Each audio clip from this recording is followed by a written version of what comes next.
I mean, it's heartwarming. Obviously, y'all know that I've known majority of these girls most of my life. So coming down to the wire, it's great for us to be playing the way that we're playing. I think we're going to raise some eyebrows and continue to raise them. So hopefully we can just keep on with this winning streak. Obviously, we got some tough games coming up, but I think that it's very doable for us. You were down 18 on Saturday. You haven't been good this year on the road. Talk about that comeback and how impressive it was. Yeah, I mean, earlier in the season, I think we were at one point like 1-7, maybe 1-8 on the road, and to come out and have 4 or 5 games in a row where we win on somebody else's court, it's big always. And being down 18, that's even more crazy. Obviously, we were playing without Malia and Paige as well, so we always had that mentality that we knew that coming into that game we needed to be aggressive. And those of us who are not used to being aggressive, including myself early on, we needed to do that. And I think it was a little shocking moment for us. I don't think that we were fully ready.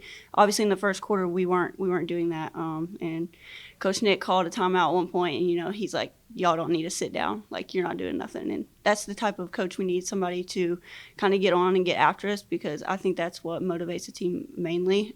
For someone like him, like, we're playing for him right now, obviously. We're just very grateful to have him as a coach right now. And I think the girls, that they responded really well, including myself, when we were determined to win that game. What changes did he make in the locker room or just even during timeout? It's kind of crazy. He didn't make much changes. I mean, we just kind of snapped out of it. I'm gonna be honest with you. We changed up our defense a little bit, but not much. We knew what we were doing was working. I mean, at one point in the game, it was 10-7. And then in the second quarter at halftime, we were on goal to keep them to 60 points, which is what we've been doing to teams all year. So I don't think it was never a defensive thing. It was more of an offensive thing, and it was just for us to be more aggressive. Jimmy, one of the things that you guys have mentioned in the last couple of weeks that kind of led to this kind of run that you guys have been on over the past month or so is just the sense of urgency, how things are kind of coming down to the wire for you guys and wanting to kind of end strong. Can you kind of talk about a little bit how you guys have seen that sense of urgency kind of manifest itself, whether it be in games and practice or even off the floor? Yeah, I mean, we're fighting right now for a position in the league to have a home game. Obviously, that's the biggest thing for us. But I think it's just to prove people wrong. I think that we obviously got off to a wrong start of the season, and I think that, towards the end of the season right now, like, we just want to raise those eyebrows. And I think that in practice, us implementing that press, we are a transition team. We didn't act like it at the beginning of the year, but with the type of players we have, that's what we are. That's what we're best at. Those feel-free type of players who let the game come to us. We're all like that, like all the way down the line, all the way to the last man on the bench. So realizing that and implementing that in our game, that's what's got us going. You may not want to answer this, but I'm going to ask it anyway. If you're senior, obviously you won't be here next year. Has Coach John did enough to get the job next year?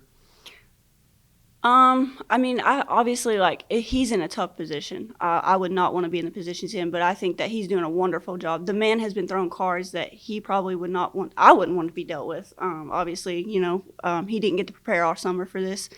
He spent 10 years, being the kind of like the associate head coach. Obviously, you know how that is. So stepping up and being the type of coach that we needed for this program and it seeing through towards the end of the season, I think our team at the end of the season is the type of team that I think that he can provide this program with later on in the years, and I think he does a wonderful job. I've known Coach Nick since, I think it's been 10 years. He offered me my first ever Division I scholarship. So to say that I get to finish out with him by my side is honestly, it's very heartwarming. Obviously, it wasn't what I expected, but I think he's done a great job. I really do.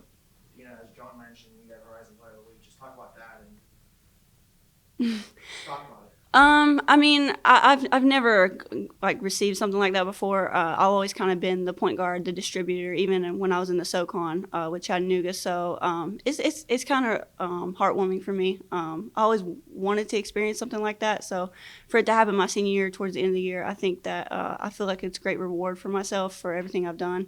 But I couldn't have done it without my teammates. Obviously, they put the ball in my hands last game, and they depended on me, and I feel like that their encouragement to me throughout the game to just continue to shoot is how I got that.